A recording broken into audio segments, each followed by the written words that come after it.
আজ বীরভূম জেলার রামপুরহাট ওয়ান ব্লকের শালবাদরা বোজ দুর্গা সাংস্কৃতিক উৎসব উপলক্ষে হাজির হয়েছিল সকলে। একেবারে চাঁদের হাট, এই চাঁদের হাটের কিছু দৃশ্য আপনাদের সামনে তুলে ধরার চেষ্টা করছি। বিভিন্ন বিষয়ে আজকের একটা আলাপ আলোচনা হয়, পাশাপাশি আমাদের কিছু বরণ করে নেওয়ার বিষয়গুলো আপনাদের সামনে তুলে ধরবো।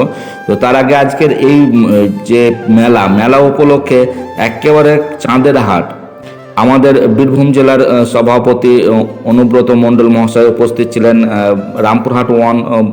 রামপুরহাট ওয়ান ব্লকের আমাদের একেবারে ঘরের মানুষ আশিস ব্যানার্জি মহাশয় উপস্থিত ছিলেন।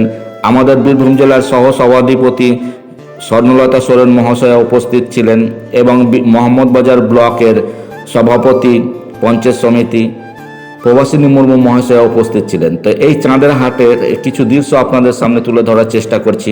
এই মেলা উপলক্ষে আজকে বসেছিল একেবারে চাঁদের হাট। তো সবাইকে বরণ করে নেওয়া হচ্ছে, বরণ করে নেওয়ার পাশাপাশি আমরা কিছু দৃশ্য আপনাদের সামনে তুলে ধরার চেষ্টা করছি। তো অ্যাকচুয়ালি এখানে বিভিন্ন সময়ে এই মেলা লেগে থাকে। তো মেলার উদ্দেশ্য উপলক্ষেই কিন্তু আজকে সকলেই উপস্থিত হয়েছিল। আর পাশাপাশি আমাদের এই মাস থেকে শুরু হয়ে গেছে দেউচা পাঁচামি, আপনার কয়লা খনি। সেই কয়লা খনি উপলক্ষে আমাদের বিশেষ করে রামপুরহাট ওয়ান, ময়ূরেশ্বর ওয়ান এবং মোহাম্মদবাজার এই সমস্ত ব্লকগুলোকে একটু বেশি প্রাধান্য দেওয়া হচ্ছে, যেহেতু এই সমস্ত এলাকাগুলো একটু আদিবাসী অধ্যুষিত এলাকা। তো সেই হিসাবে কিন্তু বিভিন্ন সময়ে দেখা যাচ্ছে এই মাস থেকে একেবারে চাঁদের হাট।